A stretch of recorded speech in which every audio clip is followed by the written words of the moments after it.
that's the thing that you see, if there is something that calls you, Esther realizes that this is the magic to Jerry's happy life. He just does what he wants to do. And there's enough of what he wants to do that's really meaningful to him that he just keeps himself in a really happy place. And so that's what we want for all of you. We want you to get to the place where you just do what you want to do. We want you to get to the place where, but just doing what you want to do sometimes involves making what you're doing be something that you want to do. In other words, you look at it in a way that aligns you. For example, let's say that you're washing dishes and you don't really want to be washing dishes. You'd rather be working on your blog, or you'd rather be doing something that's more inspirational. But the dishes need to be washed and you're the one that's doing them. So now you could stand there and you could feel resentment that somebody else is off doing what they want to do while you're washing dishes. Or you could feel resentment that you can't yet afford somebody to wash your dishes. Or you could feel resentment that you didn't get organized enough to have someone take care of it. Or you could feel resentment that you don't have a dishwasher that's washing your dishes. That's all out of the vortex stuff. In other words, just like with the woman who has pain in her body, who could feel hope or who could feel fear, you can be in the act of washing the dishes and you could be resentful, or you could be having fun with it. You could be resentful, or you could be making the best of it. You could be appreciating the warm water. You could be appreciating the detergent that is making your dishes shine and be germ-free. You could appreciate the lovely dishes. You could appreciate the dexterity in other words, there's always, no matter what's happening in your moment in time, there are positive aspects and negative aspects. So no matter what activity you're involved in, there are more leaning toward the vortex thoughts or more leaning away from the vortex thoughts. So as you spend enough time following your inspiration that you are in alignment most of the time, before you know it, you're feeling good no matter what you're doing. In other words, you can be driving, as Jerry and Esther were driving across the country just now, they were on the East Coast. It is so beautiful this time of year.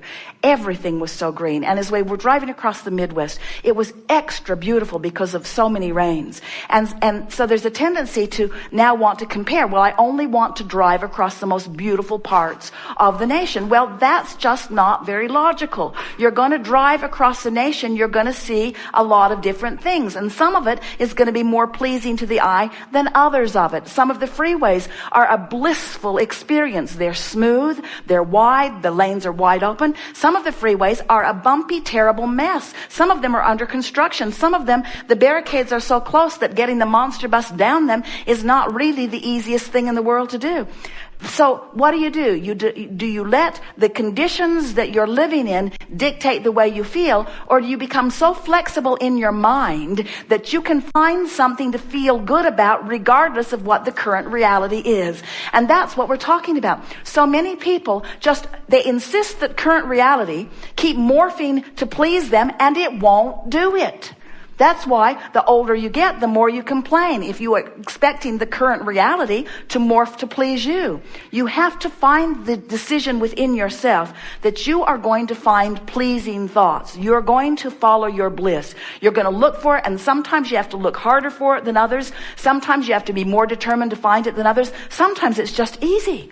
And those times that it is easy, they spoil you in the literal sense that they make you lazy about your own focus. And so it's what we're saying to everyone. If you have to have a perfectly healthy body before you feel good, you're in trouble. If you have to have every single meal you eat be perfect in every single way before you can be happy, you're not ever going to be happy. If your kids have to behave and be joyful in every moment, you're not ever going to be happy. In other words, you've got to give up the need to control the uncontrollable and discover your vibrational latitude to connect with your inner being, who is always joyful, who always loves, who always knows, who always understands your value, who always understands the value of others. You have to train yourself into that frequency. When it's easy, and if you train yourself and if you pay attention to it when it's easy and practice it when it's easy, it will never be hard for you again, you see. But you got to understand. You got to understand the laws of the universe. You got to understand vibration. You got to understand what your emotions mean, and you got to care. Most of all, you got to care how you feel. If we were standing in your physical shoes, we would make a decision. We would motivate ourselves even. We would say, I am not willing to put up with negative emotion, not for very long. I'm just not going to do it. Now, that doesn't get you anywhere, but it is a sort of decisive point. You start putting in things that feel good when you think about them. Okay. There's a distinction.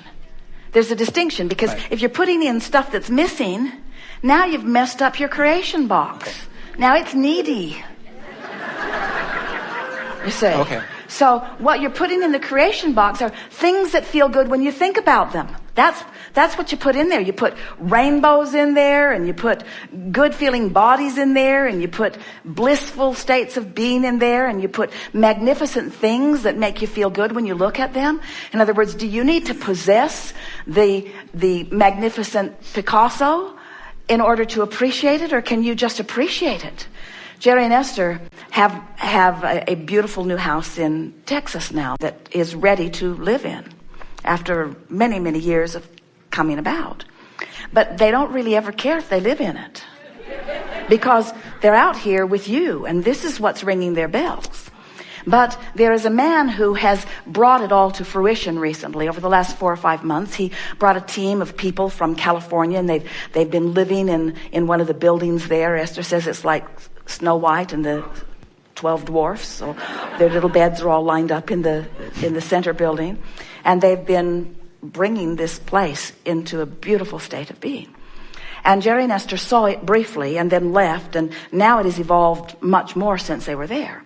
And so Eric calls frequently and describes to them what's happening. And the thing that is so interesting is that he just loves the process. And nothing is ever unmanageable or out of sync. He just loves the process. And so he's always talking about the joyful work and the creative work and the teamwork of these men coming together and the good ideas that are being born out of it. And Jerry and Esther are realizing they're not creating a house to live in. This is a whole world that's being created, and all of these people are dancing in this world, and they are just a sort of remote part of it because it's their dream that these people are bringing to realization. But the house is so much bigger than someplace to live. Right. You see what we're getting at? And Eric has taught them both the joy of the imagery. Esther will say it again, Eric. What? Tell me about the walkway again. What? The one that goes off the back porch. Tell me about that walkway. And then he will use words like meanders. It meanders, and you discover, and you feel, and it's exciting, and comfortable, and beautiful. You see? Mm-hmm. They're not walking on it. They're not smelling it. They're not licking it. They're not seeing it. They're just feeling it. They're just feeling the culmination of it. But what he's conveying is far more than an object that he's viewing. He's conveying the creation of it. He's conveying how it felt to envision it. He's conveying how it felt to hear what Jerry and Esther asked for and then how to create it. He's conveying how it felt to gather the people who had the ability and to gather the resources. He makes piling up a big pile of gravel sound delicious, you see, because it's part of the creative process. And that's what we're wanting you all to begin to get a sense of. We want you to feel the creation of that contrast that caused you to put things into a vibrational reality. The law of attraction is massaging into realness that you can feel now and live in later, but feel now. And live in later, but feel now. And live in later, or not, but feel now. What difference would it make if Jerry and Esther never spent a day in that house? It all would have been worth it for the feeling along the way. It would have all been worth it just for the 5 months of description that Eric's been offering them. It would have been worth it just for that 5 months of his description. More joy experienced as a result of pondering that, not living it, not living the manifestation of it, pondering it from a distance and feeling the bigness of it. You getting this? Well, the answer is easy. Do whatever you want with the box that feels good. Carry it around, show it to other people, organize it, put it in alphabetical order. It doesn't matter. It doesn't matter. What matters is that this is pretty, I want it in my box. This is pretty too, I want that in my box too. That, I don't care so much about that one. That, in other words, I want it in my box. I want that in my box. I want happy grandchildren in my box. I want a cooperative government who understands that it is a diverse span of interests and beliefs, who have the ability to cooperatively work together to bring the best out of everybody. I want that in my vortex. In my vortex, I want technology that solves the current issues of the day. I put that in my box. I have to figure out how to get there. I just want it. Whatever that looks like, I'll put it in my box. If it looks like clear water, oh, here's a picture of clear water. If it looks like happy, oil-free dolphin, oh, here's one. I'll put that in my box. In other words, whatever makes me feel good when I see it, I'll put that in my box. And I'll put enough of it in my box. I'll put such an avalanche of good feeling things in my box that I'll need a lot of boxes. And so I'll just have somebody pick them up and put them someplace else. And in other words, you'll have more boxes than you really want, and maybe you'll be able to let go of the boxes in time. We just want you to find a way of making the focusing on the good feeling things be something that you do for the joy of it, not for the benefit of it, not for the manifestational benefit of it. You're putting it in the box because it felt good to find it. It felt good to think about it. It felt good to see the color in that rug, whether I ever buy it or not. It felt good to imagine that rug on my floor, whether it ever is on my floor or not. It felt good to look at the curves on that woman's body if I ever make love to her or not. It felt good to look at the curves on that woman's body if it ever becomes my body or not. It felt good to see that blue sky if I never see a sky that blue or not. It feels good. It feels good, and that's why I do it. It feels good now. It feels good now in real time. I'm using this creation box as my excuse right now to see the world as Source sees it. Because when I use something as my excuse to see the world as Source sees it, now I'm in alignment with Source, and now every cell in my body is vibrationally being allowed the fullness of what it requests. Oh, that's another thing worth talking about. So we've been talking about this vortex all day. This vortex, this vortex, this vortex. Do you know that all of the trillions of cells of your body, each and every one of them has a vortex? And so the cell gets a little out of whack because you ingested something, or you drank something, or you bumped up against some bacteria or something. And so the cell receives it, knows what it doesn't want, knows what it does want, throws it into the vortex. Do you know that you've got trillions of cells putting things into a vortex that is creating a physical body, a cellular body that is like your physical body?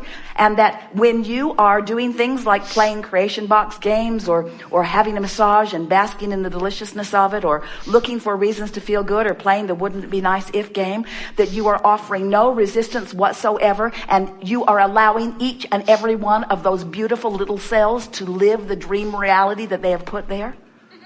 Seriously, we're not kidding you. Your cells know how to create a perfect body. But if you're ornery, you're not letting them have the body that they've put into their vortex. And then you're sick, you see.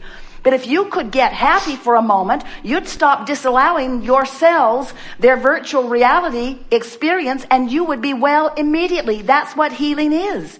Healing is the lifting of resistance and the allowing of the alignment with the real experience that is in the vortex. Just for the next week, do the creation box and the book of positive aspects and transform your world. Just do it for the fun of doing it.